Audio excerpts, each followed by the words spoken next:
여기 한 중년의 여성과 남성이 젊은 여성을 껴안으며 연신 미안하다는 말을 반복하며 울부짖고 있는데요. 반면 젊은 여성은 당황한 듯한 미소만 짓고 있습니다. 어색한 광경이네요. 이들은 어떤 사연을 갖고 있는 걸까요? 오늘의 사연은 미국에서 온 사연입니다.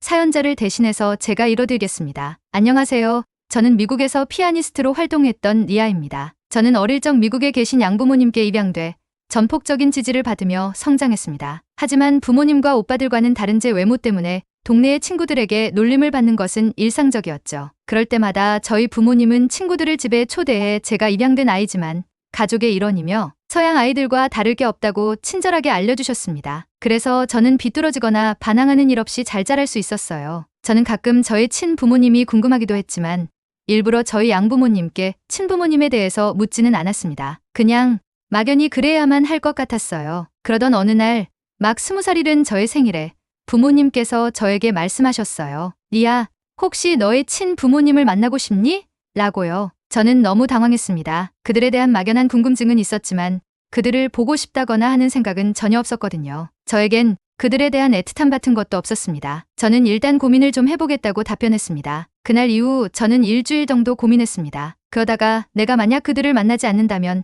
아주 먼 미래에 후회할 날이 있을지도 모르겠다는 생각이 들었습니다. 그래서 부모님께 그들을 만나보고 싶다고 이야기했죠. 그러자 부모님은 고개를 끄덕거리며 저를 꼭 안아주셨습니다. 제가 한국에 가서 부모를 만나게 된 계기는 한국에 있는 지역 방송사에서 미국에 있는 저희 부모님께 연락을 줬기 때문이었습니다. 한국에서 미국으로 입양 간 아이를 찾고 있는 부모들의 사연을 모아 아이를 찾아주는 프로그램이라고 했습니다. 그렇게 저는 태어나서 처음 2박 3일이라는 짧은 일정으로 한국이라는 나라를 방문하게 되었습니다. 사실 제가 미국으로 입양을 오게 된 이유는 이러했습니다. 저희 아버지는 북한에서 홀로 한국으로 귀화한 탈북민이셨고 어머니는 평범한 가정에서 자랐다고 합니다. 어머니와 아버지는 우연히 모임에서 만나 사랑에 빠져 결혼을 결심했다고 하는데요. 어머니가 아버지와의 결혼을 부모님께 말씀드리자 외가에서는 결혼을 결사 반대하셨다고 합니다. 이유는 아버지가 북한에서 온 탈북민이었기 때문인데요. 눈에 흙이 들어오기 전까지는 절대 결혼을 찬성할 수 없다며 반대하셨다고 합니다. 외가에서는 어머니의 외출도 감시하고 심지어는 머리를 밀어 집에 감금하기까지 했다고 하는데요. 결국 어머니는 집을 나와 아버지와 결혼하고 살림을 차리기로 결심하셨다고 합니다. 그렇게 아버지와 어머니는 작은 쪽방에서 결혼 생활을 시작하셨다고 하는데요.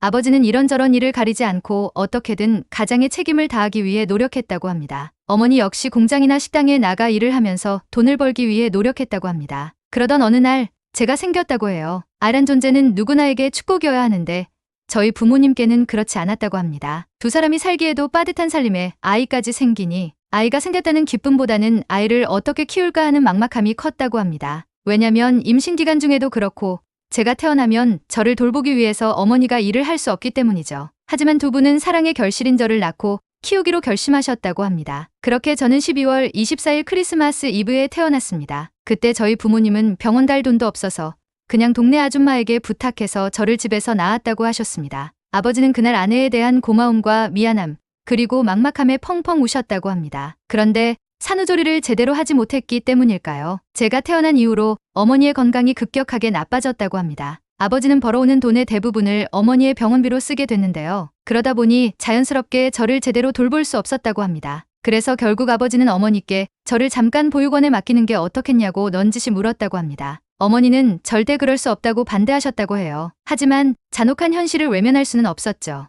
어머니는 몸이 좋지 않았기 때문에 저에게 모유를 줄 수 없었고 아버지가 벌어오는 돈으로는 어머니의 병원비를 내기에도 빠듯해 분유나 기저귀 등 아이를 키우기 위해 쓸 수 있는 돈이 없었기 때문이에요. 결국 아버지는 어머니를 설득하는데 성공합니다. 딱 2년 정도만 어머니의 몸을 회복시키고 저를 제대로 양육할 수 있는 시기가 올 때까지만 저를 보육원에 맡기자고 그렇게 이야기하셨다고 해요. 실제로 아버지도 그럴 생각이었다고 합니다. 그렇게 저는 한 보육원에 맡겨뒀습니다. 실제 아버지와 어머니는 연지라는 제 이름과 나이, 아버지 어머니의 연락처를 써서 보육원 담당자의 얼굴을 보고 저를 맡겼다고 하셨습니다. 그리고 나서 더욱더 열심히 일하셨다고 해요. 어머니도 어느 정도 건강을 회복하는 것 같았다고 합니다. 항상 마음속에는 저를 보고 싶은 마음이 굴뚝 같았지만 저를 보면 마음이 약해질 것 같아서 일단 2년 동안은 돈을 모으는데 집중하기 위해서 제 생일에만 저를 찾아봐야겠다고 생각하셨답니다. 그렇게 1년이 지나고 난 뒤 제 생일에 두 분은 선물을 챙겨들고 보육원을 찾으셨다고 합니다. 하지만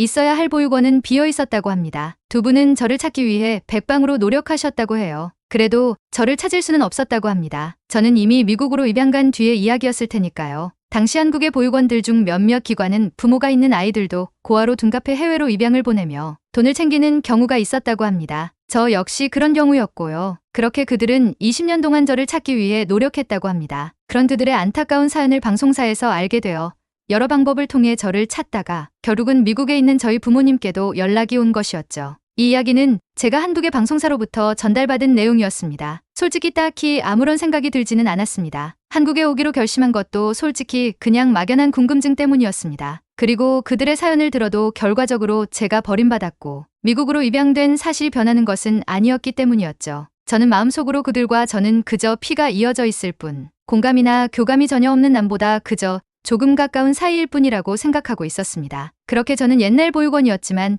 지금은 공원이 됐다는 장소에 그들을 만나기 위해 나갔습니다. 저와 그들의 만남을 찍기 위한 카메라가 돌아가고 있었고 이 상황이 저는 그저 남의 이야기처럼 느껴졌습니다. 그렇게 공원의 입구에 다다랐을 때 저 멀리서 중년의 동양인 부부가 눈에 보였습니다. 그들은 놀랄 만큼 저와 닮아 있었어요. 순간 묘한 기분이 들더라고요. 그들은 저를 보자마자 눈물을 흘렸습니다. 그러고 나서 저를 꼭 껴안으며 한국말로 연신 저에게 무슨 말을 하기 시작했어요. 저는 그들의 말을 이해하지 못했지만 그냥 미안하다는 말을 하는 것 같다고 생각했죠. 순간 저를 보던 그들은 제가 그들의 말을 이해하지 못하는 걸 깨달은 듯 영어로 쏘리라는 말을 연신 외쳤습니다. 저는 그저 그들을 보며 어색하게 미소 지을 수밖에 없었어요. 그렇게 저는 그들과 재회한 뒤에 그들의 집으로 갔습니다. 그들의 집은 꽤 넓고 깨끗하게 정리돼 있었는데요. 곳곳에 전단지들과 신문기사들이 즐비했습니다. 어떤 건 영어로 돼 있기도 했고요. 저와 같이 그들을 만난 통역사가 그들과 저의 대화를 통역해주기 시작했습니다. 그들은 저에게 어떻게 지냈냐, 건강하냐, 자기들을 원망하지 않았느냐고 물었습니다. 저는 전혀 원망하지 않았다고 그저 궁금했을 뿐이라고 답변했습니다. 그들은 정말 쉴 새 없이 눈물을 흘렸습니다. 저는 처음에는 그들의 말과 행동이 그저 어색할 뿐이었는데 계속 그들과 대화를 하고 있으니 뭔가 감정이 북받쳐 오르는 게 느껴졌어요. 한국에서는 피는 물보다 진하다라는 말이 있는데 이게 그런 느낌일까요? 저는 그들에게 제가 없어졌다는 것을 깨달은 뒤에 어떻게 지냈냐고 물었습니다. 그러자 그들은 더욱더 크게 흐느끼기 시작했어요. 어머니는 몇 번이나 극단적인 선택을 시도했다고 합니다. 하지만 다행스럽게도 그때마다 번번이 아버지 또는 동네 사람들이 발견에 실패했다고 하는데요. 아버지와 어머니는 그 뒤로 사이도 틀어져 거의 대면대면하게 지냈다고 합니다. 그러던 어느 날 아버지가 술에 만취해 처음으로 어머니 앞에서 펑펑 눈물을 흘리시면서 우려 죽기 전에는 꼭 연지를 찾고 가야 하지 않겠냐며 이렇게 어머니가 약해지면 자신은 어떡하냐며 차라리 자기가 어머니를 만나지 않았더라면 차라리 자기가 북에서 탈북에 실패해서 죽는 게 나았을 거라며 자책하셨다고 합니다. 그렇게 그날 두 분이서 끌어안고 펑펑 울고 나서 아버지는 더 열심히 일하셨고 어머니는 저를 찾기 위해 백방으로 노력하셨다고 합니다. 그렇게 시간이 흘러 20년이 지났다고 합니다. 저는 2박 3일 동안 그들과 함께 그들의 집에서 지냈습니다. 미국과는 너무 많이 다른 문화에 적응하기가 힘들었습니다. 대화가 안 되는 건 크게 문제가 되지 않았습니다. 그들은 저에게 다 맞춰주고 마치 부모들이 말이 통하지 않는 아이가 무엇을 원하는지 금방금방 눈치채는 것처럼 그들은 제가 원하는 게 뭔지 귀신같이 알아채더라고요. 3명이서 함께 가족 사진도 찍었습니다. 점점 그들이 가깝게 느껴졌습니다. 하지만 왜인지 그들의 앞에서 어머니와 아버지라고 부르는 게 쉽지는 않더라고요. 그렇게 2박 3일의 일정이 끝나고 저는 미국으로 돌아가야 할 날이 왔습니다. 그들은 저를 보며 다시 눈물을 보였습니다. 할 말이 많아 보였지만 그들은 저에게 건강하라며 어디서든 행복했으면 좋겠다고 말했어요. 그리고 제가 인사를 하고 보안검색대에 들어갈 때 참고 있던 말을 하듯 또 봤으면 좋겠다고 이야기하며 줄까 말까 고민을 많이 했지만 그래도 이게 마지막일 수도 있으니 라며 저에게 2개의 편지를 줬습니다. 저는 첫 만남 때처럼 어색하게 웃으며 그들을 다시 한번 안아줬습니다. 편지는 영어로 쓰여 있었습니다. 아마 방송국의 힘을 빌렸겠죠? 하나는 저희 부모님께 드리는 편지였고 하나는 저에게 쓰는 편지였습니다. 저에게 준 편지 속에서는 저에 대한 미안함과 잘 자라줘서 고맙다는 내용, 저희 부모님께도 너무 감사하다는 내용이 있었습니다. 그리고 죽기 전에 저를 만나게 돼서 이제 여한이 없을 것 같다고, 남은 시간은 저와 함께 하고 싶지만 그건 자신들의 욕심일 것 같아 민망하지만 그래도 솔직하게 이야기한다는 내용도 있었습니다. 왜인지 모르겠지만 그 편지를 읽는 순간 그들과 함께 있을 때는 나오지 않던 눈물이 쏟아지기 시작했습니다. 그렇게 미국으로 돌아가 그들에게 받은 편지를 저희 부모님께 드리자 부모님은 편지를 읽으면서 눈물을 쏟으셨습니다. 어떤 내용이 있는지는 저는 모르겠지만 부모님은 저에게 한국에 가고 싶으면 가도 좋다고 말씀하셨어요. 저는 꽤 오랜 시간 고민한 뒤에 결국 한국으로 가는 것을 결정했습니다. 제가 다시 한국으로 올 때는 저희 부모님과 오빠들이 함께 한국을 방문했어요. 그리고 한국 부모님과 함께 한국의 방방곳곳을 여행하셨죠. 저는 현재 한국에서 영어 강사로 일하며 방과 후에는 피아노 선생님으로 일하며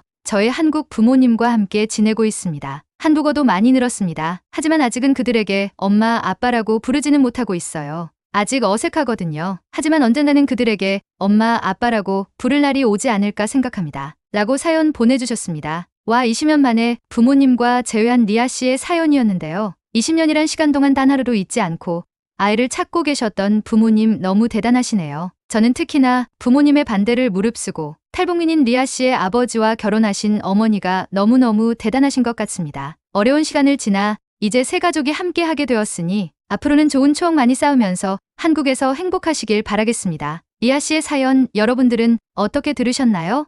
여러분의 감상을 댓글로 남겨주세요. 오늘 감동 주파수의 사연이 좋으셨다면 좋아요와 구독해주시고 주변의 소중한 분들과 공유하셔서 따뜻한 이야기를 함께 나누시길 바라겠습니다. 끝까지 시청해주셔서 너무 감사드립니다. 다음번엔 더욱더 감동적인 사연으로 찾아뵙겠습니다. 행복한 하루 되세요.